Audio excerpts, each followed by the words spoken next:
یہ ریڈیو صدائے حریت جموں و کشمیر ہے۔ محمد طارق اپڈیٹ کے ساتھ۔ مقبوضہ وادی میں ظلم کا بازار گرم ہے۔ 62ویں روز بھی زندگی مفلوج ہے۔ مسلسل لاک ڈاؤن سے غذائی بحران سنگین ہو گیا۔ صوبہ سری نگر میں ہزاروں لوگوں نے بھارتی مظالم کے خلاف شدید احتجاج کیا۔ اس موقع پر پاکستان کے حق میں بھی نعرے بلند کیے گئے۔ بھارتی صحافی اروندھتی رائے کا کہنا ہے کہ دور حاضر کی دنیا میں مقبوضہ کشمیر قابض بھارتی فوج کے زیر تسلط سب سے بڑا علاقہ ہے اور کشمیری عوام اپنے حقوق کے لیے گزشتہ 70 برسوں سے لڑ رہے ہیں۔ عمران خان نے سماجی رابطے کی ویب سائٹ پر ٹویٹ کرتے ہوئے کہا ہے کہ بھارتی فوج نے غیر انسانی عمل کرتے ہوئے 2 ماہ سے مقبوضہ کشمیر میں لاک ڈاؤن کر رکھا ہے۔ مقبوضہ کشمیر میں جاری مظالم اور لاک ڈاؤن پر اقوام متحدہ کے سیکرٹری جنرل نے شدید تشویش کا اظہار کرتے ہوئے پاکستان اور بھارت کو مذاکرات کرنے کا مشورہ دیا ہے۔ اینٹونیو گوترس کا کہنا ہے کہ مقبوضہ کشمیر میں 80 لاکھ افراد قید کی زندگی گزار رہے ہیں۔ ادھر انٹرنیشنل ہیومن رائٹس کورٹ اور کشمیر میں عدالتی انصاف نامی NGO کی جانب سے شائع کردہ رپورٹ میں بانڈی پورہ، بارامولہ اور کپواڑہ کے 55 دیہات میں کی جانے والی کھدائی کے دوران 2700 قبریں دریافت ہونے کا انکشاف کیا ہے۔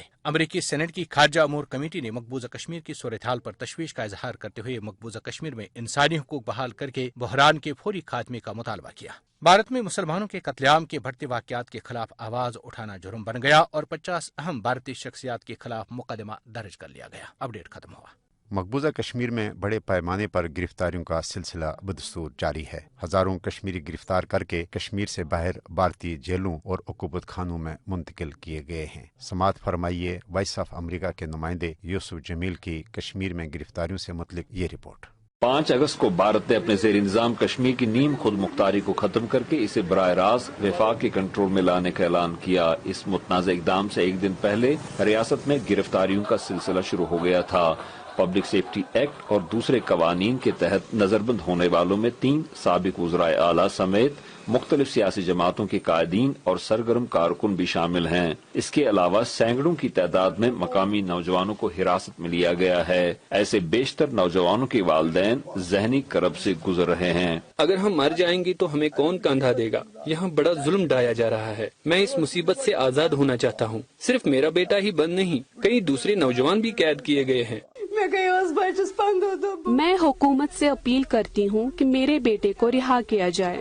میرا اس کے سوا کوئی سہارا نہیں۔ میں ایک غریب عورت ہوں۔ میرا بیٹا 15 روز سے قید ہے۔ ایمنسٹی انٹرنیشنل سمیت انسانی حقوق کے لیے کام کرنے والی بین الاقوامی تنظیموں نے بھارتی حکومت سے مطالبہ کیا ہے کہ گرفتار شدہ افراد کو فوری طور پر رہا کیا جائے۔ یہ تھے یوسف جمیل جو کہہ رہے تھے کہ مقبوضہ کشمیر میں بڑے پیمانے پر گرفتاریوں پر انسانی حقوق کی تنظیموں نے بھی شدید تشویش کا اظہار کرتے ہوئے گرفتار کشمیریوں کو فوری طور رہا کرنے کا مطالبہ کیا ہے۔